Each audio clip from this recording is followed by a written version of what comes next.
আসসালামু আলাইকুম বন্ধুরা। তো নেবুলাইজার মেশিন দিয়ে নেবুলাইজেশন করা কিন্তু খুবই সহজ।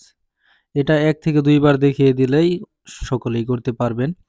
তো এটাও দেখাবো কিভাবে নেবুলাইজার মেশিন দিয়ে নেবুলাইজেশন করতে হয়। তো এর আগে কিছু কথা বলে নিব। তো যারা নেবুলাইজেশন করেন তাদের ভিতরে অনেক প্রশ্ন কাজ করে যেগুলির সমাধান অনেকেই জানেন না। তো নেবুলাইজার আসলে কি? এর ক্ষতিকর দিকগুলো কি, কি রয়েছে? নেবুলাইজেশন করলে কি, কি হয়? বাচ্চার কি অ্যাজমা হলেই শুধু নেবুলাইজেশন করা হয়? তো এগুলো নিয়ে অনেকের কাছে অনেক প্রশ্ন মাথায় ঘুরপাক খায় যারা বাচ্চাদের নেবুলাইজেশন করেন।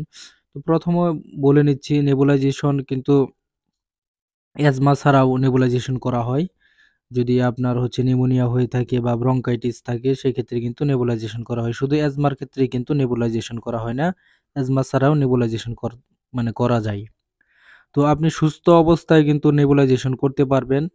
তো এখানে যে জিনিসগুলা দেওয়া হয়, যে উপাদানগুলা দেওয়া হয় তো সেটির দিকে আপনাকে খেয়াল রাখতে হবে যে আপনি কোনো স্টেরয়েড ইউজ করছেন কিনা। যদি স্টেরয়েড দিয়ে থাকেন, স্টেরয়েড শুধু বেশি মাত্রায় যখন আপনার নিউমোনিয়া বা ব্রঙ্কাইটিস বা কাশ এগুলির চাপ থাকে তখন শুধু স্টেরয়েড ইউজ করা হয়। এছাড়া কিন্তু যে উপাদানগুলা দেওয়া হয় সালবিটামল দিয়ে দেওয়া হয় বেশি। আর সেক্ষেত্রে কিন্তু ক্ষতি হওয়ার সম্ভাবনা নেই বলতেই চলে।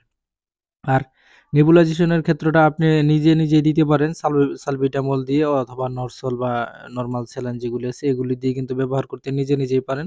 ডাক্তারের পরামর্শ ছাড়া। তো যদি আপনার সমস্যা বেশি দেখা দেয় বা বাচ্চাদের শ্বাস নিলে বা বড় মানুষ শ্বাস নিলে যদি শব্দ হয়, এরকম করে শব্দ হয় কিন্তু। যখন শ্বাস নেই তখন কিন্তু চিউচিউয়ানি একটা শব্দ হয়। সেক্ষেত্রে কিন্তু আপনারা সালবিটামল প্লাস নরসল বা নরমাল স্যালাইন দিয়ে কিন্তু নেবুলাইজেশন করতে পারেন। তো এক্ষেত্রে কিন্তু ক্ষতি হওয়ার সম্ভাবনা নেই বলতেই চলে। কারণ নেবুলাইজেশন করলে আপনার শ্বাসনালীটা পরিষ্কার থাকে, ক্লিয়ার থাকে। তো সেক্ষেত্রে শ্বাস নিতে সুবিধা হয়। এবং খুব দ্রুত যেগুলো কাশ যেখানে জমা থাকে সেখানে কিন্তু আপনার শ্বাসনালী হয়ে কিন্তু এই যে নেবুলাইজেশন এর দোয়াটা রয়েছে বা বাষ্পটা রয়েছে সেখানে কিন্তু গিয়ে সেটা নিরাময় করে দেয়। সেক্ষেত্রে সাথে আরাম হয়ে যায় বা কিছুক্ষণের ভিতরে আরাম হয়ে যায়। তারপরেও দেখেন যদি আপনার ঠান্ডার অ্যান্টিবায়োটিক বা অন্যান্য ওষুধ খান সেক্ষেত্রে কিন্তু আপনার কিছু পার্শ্ব প্রতিক্রিয়া রয়েছে। সেদিক থেকে নেবুলাইজেশন করলে কিন্তু আপনার পার্শ্ব প্রতিক্রিয়া নেই বলতেই চলে।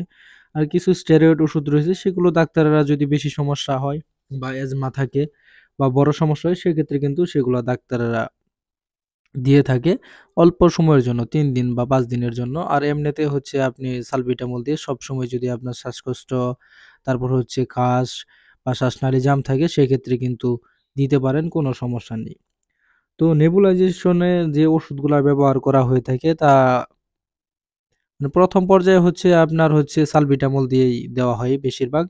আর বাচ্চাদের ক্ষেত্রে অনেকের একটা বিষয় এটা হয়তো অনেকেই প্রশ্ন আছে যে এই নেবুলাইজেশন একবার করলে কি বারবার করা লাগবে বা বারবার দেওয়া লাগবে কিনা বাধ্যতামূলক কিনা? এটা আপনার যদি সমস্যা হয়, আপনার যদি ক্ষুধা লাগে তাহলেও আপনাকে খেতেই হবে। যদি সমস্যা হয় সেক্ষেত্রে কিন্তু নেবুলাইজেশন দেওয়াই লাগবে। আর ক্ষতিকর দিকগুলা যদি আপনি এটা দেখেন তাহলে ওষুধের চেয়ে সিরাপগুলো বড়দের ক্ষেত্রেও ট্যাবলেটের চেয়ে কিন্তু আপনার নেবুলাইজেশন করা ক্ষতি খুবই কম। তো আশা করি বুঝতে পেরেছেন। আর নেবুলাইজেশন দেওয়া সিরিঞ্জ দিয়ে আপনার ওই বয়স অনুযায়ী মাপ করে আপনার ভিতরে দিয়ে দিলেই কিন্তু বাষ্প আসে। তো এটা নিয়েও ভিডিও করব। তো আজকে এ পর্যন্ত। আল্লাহ হাফেজ বন্ধুরা।